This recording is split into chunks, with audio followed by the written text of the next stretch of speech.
सभी साथियों को नमो नारायण। गुरुवार व्रत भगवान विष्णु को समर्पित है।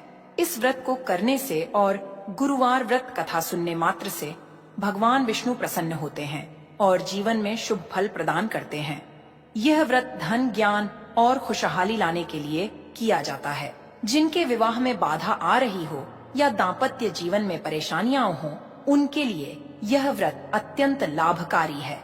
प्रिय साथियों, कथा को अंत तक अवश्य सुनें। गुरुवार व्रत की कृपा प्राप्त करने के लिए कमेंट में नमो नारायण अवश्य लिखें। अब प्रारंभ करते हैं गुरुवार व्रत की यह दिव्य कथा। बहुत समय पहले की बात है। भारतवर्ष के एक छोटे से गांव में, जहां जीवन की डोर प्रकृति के हाथों में थी और हर सुबह सूर्य की किरणें नई आशा के साथ उगती थीं, पर कभी कभी घोर निराशा के बादल भी छा जाते थे। उसी गांव में कमला नाम की एक स्त्री रहती थी। कमला नाम के अनुरूप ही कोमल हृदय, दयालु और भगवान विष्णु की अनन्य भक्त थी। परंतु विधाता ने उसके जीवन में केवल अभाव और संघर्ष ही लिखे थे। उसका पति वर्षों पहले एक लंबी बीमारी से चल बसा था और तब से वो अकेली ही अपनी नन्ही सी बच्ची राधा का पालन पोषण कर रही थी। राधा नाम की तरह ही सुंदर और भोली थी, पर दुर्भाग्यवश कुपोषण और गरीबी ने उसके शरीर को जर्जर कर दिया था। उसकी आंखें बड़ी बड़ी थीं, जिनमें कभी कभी मां के लिए असीम प्रेम चमकता तो कभी भूख की गहन पीड़ा। कमला का हृदय अपनी बच्ची की इस दशा को देखकर हर पल विदीर्ण होता रहता था। वो दिन रात कठोर परिश्रम करती, किसी के खेत में मजदूरी, किसी के घर में चौका बर्तन और कभी कभी तो गांव के बाहर से लकड़ियां चुनकर लाती और बेचती। पर दो पेट भरने के लिए वो कमाई भी नाकाफी थी। कमला के पास धन नहीं था, भौतिक सुख नहीं था, पर एक चीज थी जो अटूट थी, उसकी भक्ति। भगवान विष्णु में उसकी श्रद्धा इतनी गहरी थी कि हर गुरुवार को वो निर्जला व्रत रखती थी। उसका मानना था कि एक दिन नारायण अवश्य उसकी पुकार सुनेंगे और उसकी बच्ची को इस कष्ट भरी जिंदगी से मुक्ति दिलाएंगे। वो अपने घर के छोटे से मिट्टी के आंगन में तुलसी के पौधे के पास बैठकर घंटों जाप करती, आंखों में आंसू लिए भगवान से प्रार्थना करती रहती। गांव के लोग कमला की इस भक्ति को देखकर तरह तरह की बातें करते थे। कुछ स्त्रियां जो दिन भर बैठी ताश खेलती या इधर उधर की चुगली करती, वे कमला को देखकर हंसती। देखो तो, खुद के पास खाने को दाना नहीं, बच्ची को भरपेट रोटी नहीं दे सकती और चली है व्रत रखने। एक स्त्री व्यंग करती, दूसरी जोड़ती, हाँ दीदी, अरे ये तो सब ढोंग है, खुद को भक्तन दिखाने का स्वांग। अगर भगवान सच में होते तो इसकी ये दशा क्यों होती। तीसरी अपनी साड़ी का पल्लू ठीक करते हुए कहती, ये सब दिखावा है, पेट खाली है, दिमाग खाली है, तो चलो भगवान के नाम पर बैठ जाओ, क्या मिलेगा इससे, पेट थोड़े ही भरेगा। कमला ये सब सुनती थी। उसके कानों में ये विष भरे शब्द पड़ते तो कलेजा मुंह को आता, पर वो चुप रहती। वो जानती थी कि उसके व्रत का आधार ढोंग नहीं, बल्कि उसकी सच्ची श्रद्धा और अपनी बच्ची के प्रति अगाध प्रेम है। वो किसी को जवाब नहीं देती, बस अपने मन ही मन भगवान से यही कहती, हे प्रभु, मैं जानती हूं कि आप सब जानते हैं। मेरे व्रत का मूल केवल आप ही पहचानते हैं। इन दुनियादारों को क्या पता मेरे मन की पीड़ा, मेरे मन की तपस्या। कमला का गुरुवार व्रत गांव वालों के लिए मनोरंजन का विषय बन गया था। जिस दिन गुरुवार होता वे और भी अधिक उपहास करते। एक बार तो गांव के मुखिया की पत्नी ने कमला को सबके सामने टोक दिया था, कमला, तुम्हारी बच्ची कितनी कमजोर है, उसे पौष्टिक भोजन चाहिए, दूध चाहिए, ये व्रत उपवास करके क्या मिलेगा, कहीं तुम्हारी बच्ची को कुछ हो गया तो क्या होगा। उसके शब्दों में चिंता कम और उपहास अधिक था। कमला की आंखें भर आईं, पर वो चुप रही। मुखियाइन के शब्दों में इतनी चोट थी कि उसके हृदय से एक आह निकली, पर होंठ सिले रहे। क्या वे नहीं समझते? मेरे व्रत का एक एक पल मेरी बच्ची की लंबी आयु के लिए है। क्या वे नहीं देखते कि मेरे पास उसे देने के लिए अन्न के कुछ दानों के अलावा और कुछ नहीं है? स्वर्गलोक में देवर्षि नारद विचरण कर रहे थे। वे त्रिलोक भ्रमण कर सभी जीवों के कष्ट देखते और कभी कभी भगवान विष्णु को उन तक पहुंचाते। उन्होंने कमला की तपस्या और गांव वालों के व्यवहार को देखा। उनका मन व्याकुल हो उठा। कितनी विडंबना है! एक ओर सच्ची भक्ति है तो दूसरी ओर लोगों का अज्ञान और निष्ठुरता। नारद जी ने सोचा, प्रभु की लीला अपरंपार है, पर इस मां की परीक्षा बहुत कठिन है। मुझे इसकी परीक्षा लेनी चाहिए और प्रभु तक इसकी पुकार पहुंचानी चाहिए। अगले गुरुवार को जब कमला ने अपना व्रत रखा था, नारद जी एक बूढ़े भिक्षु का वेश धरकर उसके घर के सामने आए। उनकी आवाज अत्यंत करुण और दीनहीन थी। भिक्षान देहि नारायण हरि, हे पुण्यशीला स्त्री, एक भूखे को भोजन कराओ। कमला ने सुना, उसका हृदय पसीज उठा। वो स्वयं निर्जला व्रत पर थी और घर में जो थोड़ा बहुत अन्न था वो उसकी बच्ची राधा के लिए बचा कर रखा था, पर एक भिक्षु को खाली हाथ लौटाना उसे धर्म विरुद्ध लगा। वो लरखराते कदमों से बाहर आई। महाराज, आज मेरा गुरुवार का व्रत है और मेरे घर में अन्न का एक कण भी नहीं है जो मैं आपको दे सकूं। मेरी बच्ची के लिए जो थोड़ा सा चावल बचाकर रखा है वो भी बहुत कम है। कमला ने हाथ जोर कर कहा। नारद जी ने बूढ़े भिक्षु के वेश में अपनी आवाज में थोड़ी कठोरता लाई। कैसी भक्त हो तुम! स्वयं तो व्रत करके भगवान को रिझा रही हो और एक भूखे नारायण स्वरूप को खाली हाथ लौटा रही हो। क्या यही तुम्हारी भक्ति है? क्या यही तुम्हारा धर्म है? तुम्हारा व्रत सच्चा नहीं, ये तो ढोंग है। कमला के हृदय पर जैसे किसी ने वज्रपात कर दिया।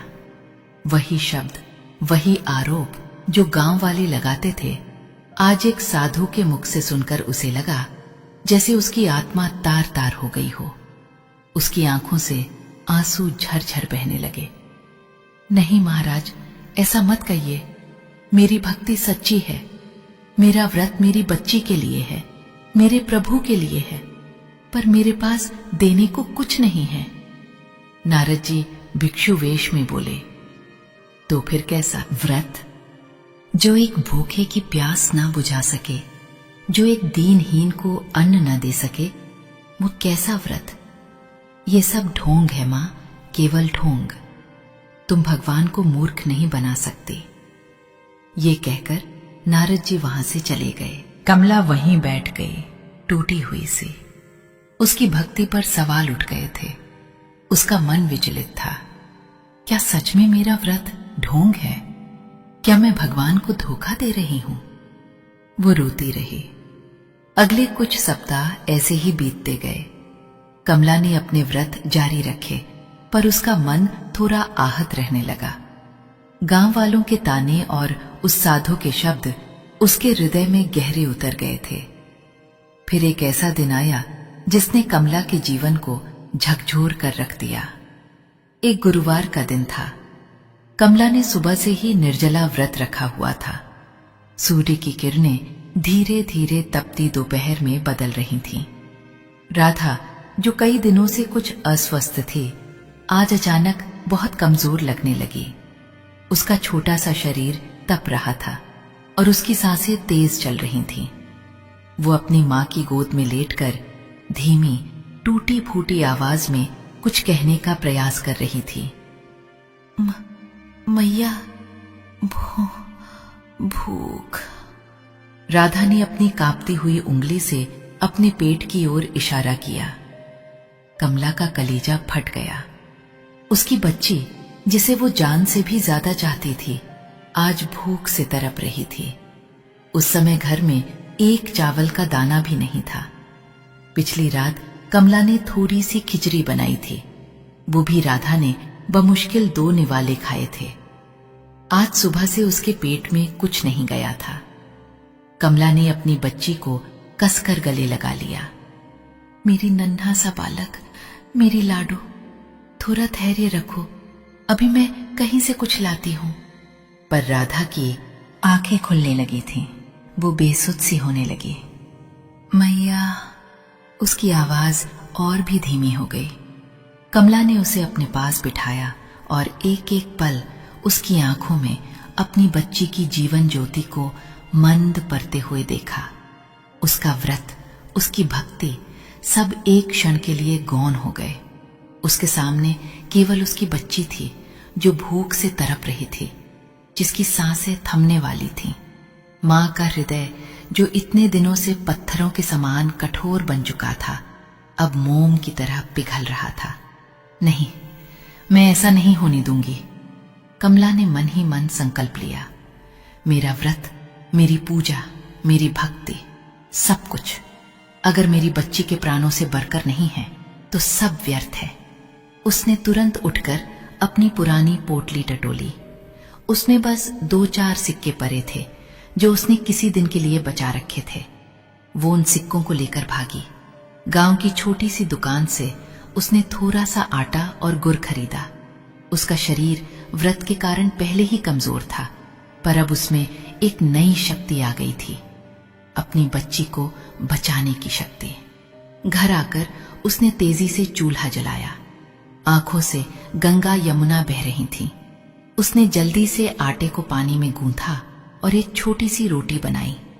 तवे पर रोटी सेंकते हुए उसे लगा जैसे वो अपने हृदय को ही ताप रही हो।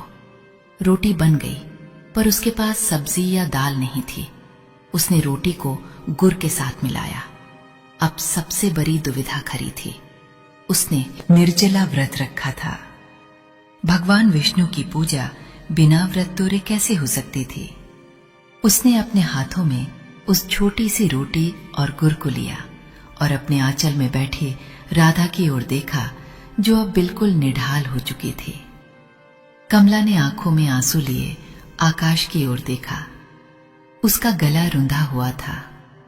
हे जनार्दन, हे मेरे प्रभु, मुझे क्षमा करें। आज मैं आपका व्रत तोड़ रही हूं।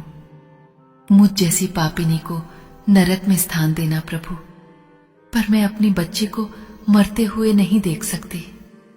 उसकी आवाज थरथरा रही थी। ये मां का हृदय है प्रभु। ये व्रत, उपवास, ये नियम धर्म सब मेरे लिए मेरी बच्ची से ज्यादा कुछ नहीं है। मैं नहीं देख सकती उसे ऐसे तड़पते हुए। मेरी भक्ति अगर मेरी बच्ची का पेट न भर सके तो कैसी भक्ति? उसने हाथ जोड़े आंखों से बहते आंसुओं के बीच अपने आराध्य देव से क्षमा मांगी। फिर उसने कांपते हाथों से वो रोटी और गुड़ का टुकड़ा राधा के मुंह के पास रखा। राधा ने आंखें खोली। एक पल के लिए उसने अपनी मां की भीगी हुई आंखें देखीं और फिर धीरे से उस टुकड़े को अपने सूखे होठों से स्पर्श किया। पहला निवाला जैसे ही राधा के मुंह में गया, उसके छोटे से चेहरे पर थोड़ी जान आई। उसने दूसरा निवाला मां के हाथ से लिया। कमला उसे खिलाती जा रही थी और उसके आंसू रोटी पर टपकते जा रहे थे। हर निवाला, हर कसमसाहट, हर आंसू एक मां का प्रेम था। जैसे ही राधा ने अंतिम टुकड़ा खाया और उसकी आंखों में थोड़ी चमक आई, एक अद्भुत घटना घटी। चारों ओर एक दिव्य प्रकाश फैल गया। हवा में अचानक कमल के फूलों की सुगंध खुल गई। कमला ने भय और आश्चर्य से आंखें खोली।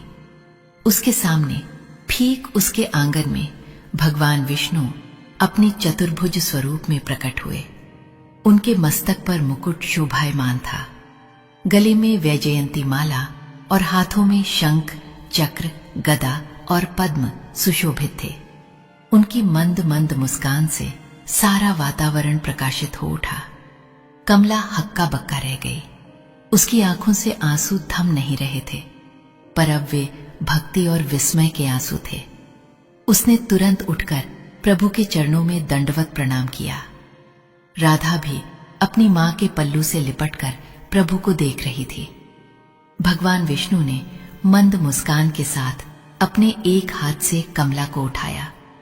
उनकी आवाज ऐसी थी जैसी हजारों मधुर घंटियों का संगीत एक साथ बज रहा हो और हर शब्द अमृत से भरा हो। उठो बेटी, उठो मेरी परम भक्त। तुमने कोई पाप नहीं किया, तुमने कोई व्रत नहीं तोड़ा। तुमने तो सबसे बड़ा व्रत निभाया है जो इस सृष्टि में सबसे श्रेष्ठ है। कमला ने अश्रुपूर्ण नेत्रों से प्रभु को देखा। प्रभु, मैंने आपका व्रत तोड़ा है। मैंने अपनी बच्ची के लिए नियम भंग किया है। मुझे क्षमा करे नाथ। भगवान विष्णु ने प्रेम पूर्वक कमला के सिर पर हाथ रखा। मेरी बेटी सुन, संसार में कई प्रकार के व्रत हैं, कई प्रकार की तपस्याएं हैं, पर उन सब में श्रेष्ठ है परोपकार। उन सब में श्रेष्ठ है निस्वार्थ प्रेम। और मां का प्रेम तो स्वयं भगवान से भी बढ़कर है। जिस क्षण तुमने अपनी बच्ची को भूख से तड़पते देखा और अपना व्रत तोड़कर उसे भोजन कराया, उस क्षण तुमने मुझ पर करोड़ों व्रतों का फल चढ़ा दिया। भगवान की वाणी गूंज उठी और कमला के हृदय में सीधे उतरती चली गई। जो मां अपने बच्चे के लिए रोती है, उसकी हर पुकार व्रत है।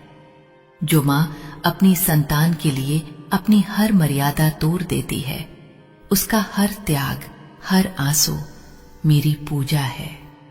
भगवान विष्णु ने अपनी दिव्य मुस्कान के साथ आगे कहा, तुम्हारी भक्ति, तुम्हारी श्रद्धा और तुम्हारी ममता, इन तीनों से बढ़कर कुछ नहीं। गांव वाले क्या कहते हैं, उस भिक्षु ने क्या कहा, उसकी चिंता मत करो। मैं जानता हूं तुम्हारी हर तपस्या तुम्हारी बच्ची के लिए है।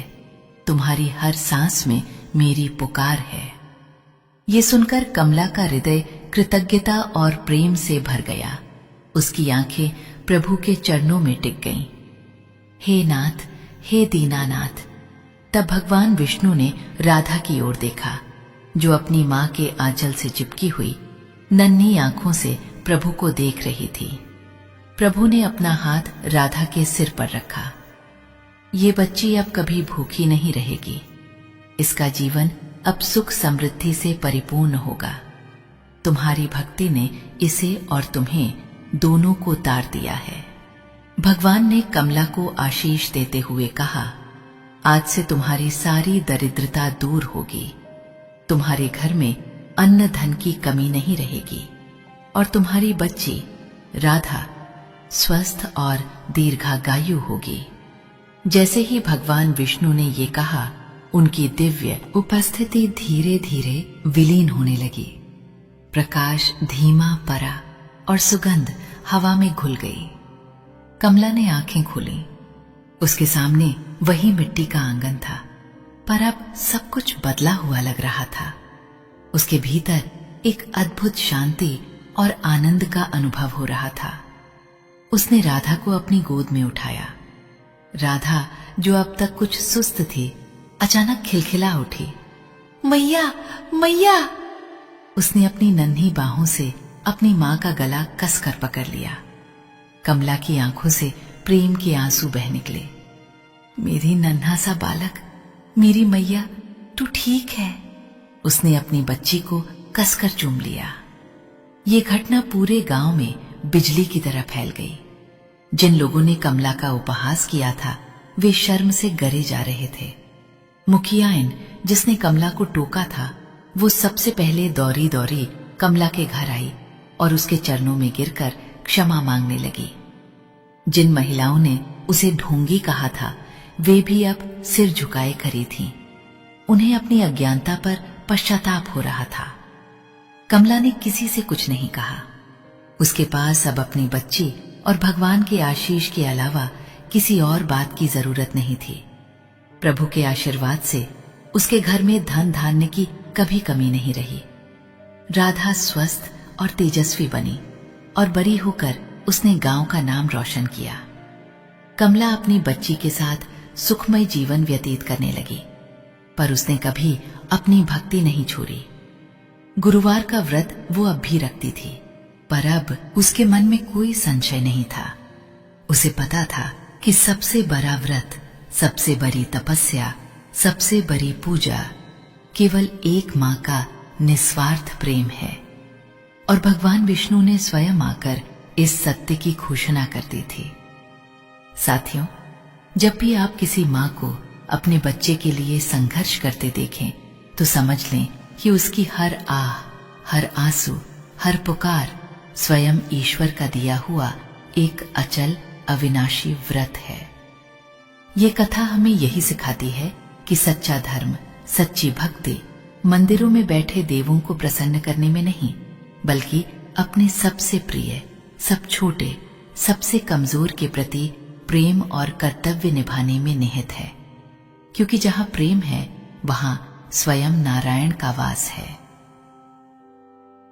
प्रिय साथियों, इस वीडियो में गुरुवार व्रत की पावन कथा यहीं पर समापन होती है।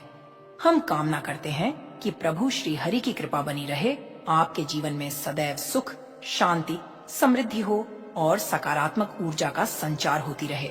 यह विशेष दिन न केवल भक्ति भाव से भर देती है, बल्कि हमारे जीवन में एकता, प्रेम और आस्था का संदेश भी लेकर आती है। गुरुवार व्रत की कथा को सुनने के लिए हृदय से धन्यवाद। कृपया अपने विचार और अनुभव कमेंट में अवश्य साझा करें और नमो नारायण लिखना न भूलें।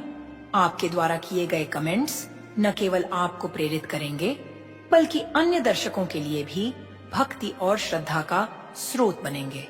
जय श्री हरि, जय जगत के पालनहार।